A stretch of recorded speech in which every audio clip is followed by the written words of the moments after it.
what's happening in Europe. You know something. You know, as the old Buffalo Springfield song goes, there's something in the air. You know there's something in the air when 11 four-star generals call out the militarization of the police. You know there's something in the air when Mitt Romney marches in D.C. and yells Black Lives Matter. There's something in the air. There's something in the air. In the name of For those of you that don't know me, I'm Steve Cipolla, also known as Dr. Love. I've spent a lot of time here over the last 40 years. Our prayer was given by our dear friend, Erica Collins. Right here. And so, here's what we're going to do. Erica's going to have a few words to say. I'll have a few words to say. We're going to get you out of here. What we're going to do is going to march peacefully back to the courthouse.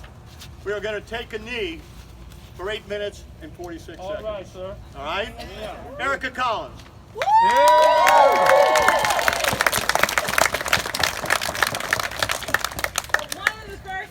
That a dear pastor taught me, she said, be prepared, be brief, and be seated. So that's what I intend to do. First things first, everybody look at your neighbor, everybody check your neighbor real quick, everybody doing okay?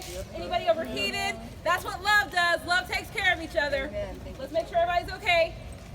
Okay, we all look good. All right. If you're in need of some water, let us know. We'll get some to you. Everybody all right? Yep. Okay, good deal. One of the things that I keep hearing over and over again is that this nation of ours was built on biblical principles. Today, I'm not even going to go there at all. That's not why we're here. But if it was, I would like to challenge the notion that the Founding Fathers have followed their own principles. The God that our Founding Fathers serve is one that they have used to continuously silence, to oppress, to harm, and to destroy. Amen. Before they got here, there was a land flowing with milk and honey that was well tended for by people that did not look anything like them. More so, like me. Yep. Or like her, or like her.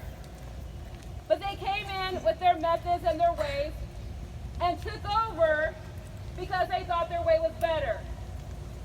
And then to add insult to injury, they used that same God as they got on their ships and went to a faraway land and brought back more people that looked more like him or her. And used that same God to justify the vile and horrific way they have interacted with those people since that time. I am not deterred by the idea that this nation that we live in was built on the ideas of those individuals.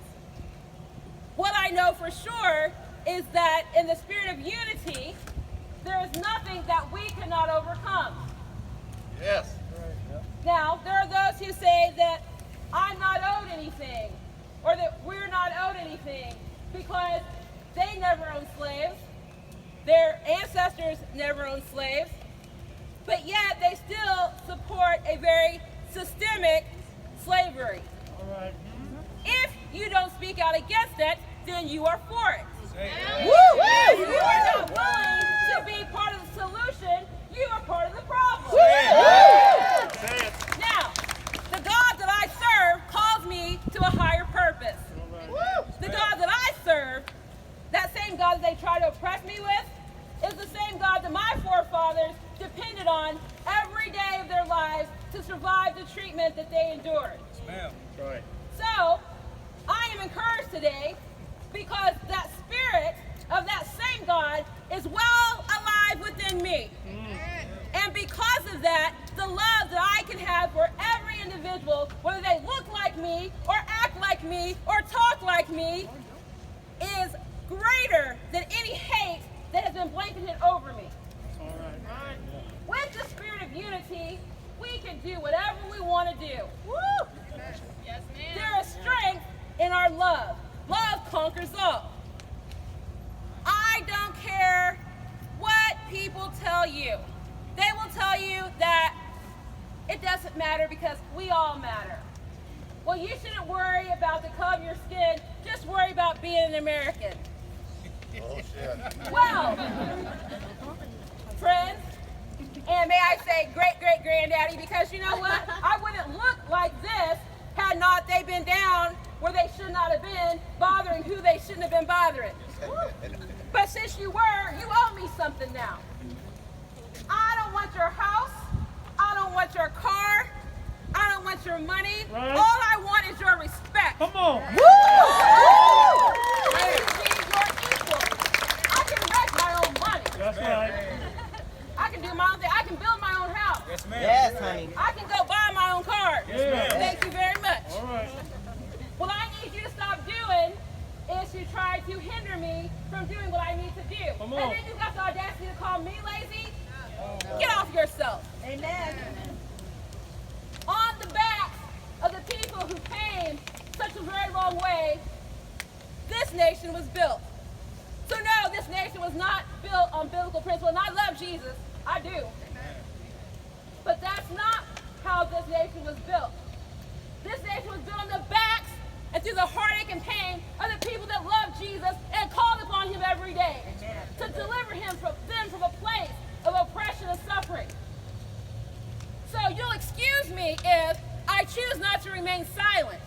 And if you choose not to excuse me, well, get over it. Because I don't intend to be quiet anytime soon. Righteous indignation.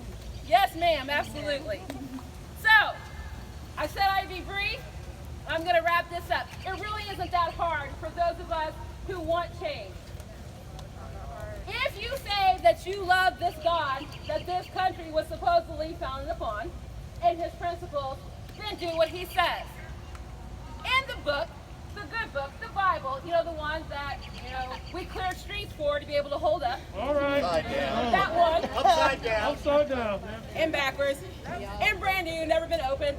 Thank you, Gideon, because that's probably who supplied it. Probably came from the hotel. But if we open that book and turn to John 3:16, it says that God so loved the world. Now, we know that those folks think that they are the world, but they are not. They're just a minute part of it. We today are representative of the world. Those of us who are here today. And we are representative of that spirit of unity and of peace and of love that reigns and resounds itself in the pages of that book over and over and over. And guess what? They would know that if they would open it and read it. Woo! So, today I encourage, let your hearts be encouraged on today. Thank you, Jesus. There is a lot going on. And yes, our hearts are saddened and they are heavy by the situations and by the issues that we see on a day-to-day basis. But don't let that define who you are. Don't let your hearts be bitter. Don't let yourself get to a place where you can't extend a helping hand, where you can't love someone because they're different than you. Trust me and believe me when I tell you that I've read the book and I know what the end says it's going to be. And in the end, love wins. Peace wins. Unity wins. That same book tells me that the lion and the lamb are going to be together. We're not going to be separate. And I'm afraid that if those folks don't get it pretty soon, that they're going to miss out, because there is no way that we can dwell in a beautiful kingdom with a loving Father who died for the whole world, and we can't even stand side by side right here.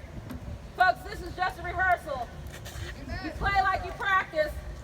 Practice hard, love one another, and let peace and unity reign. God bless you.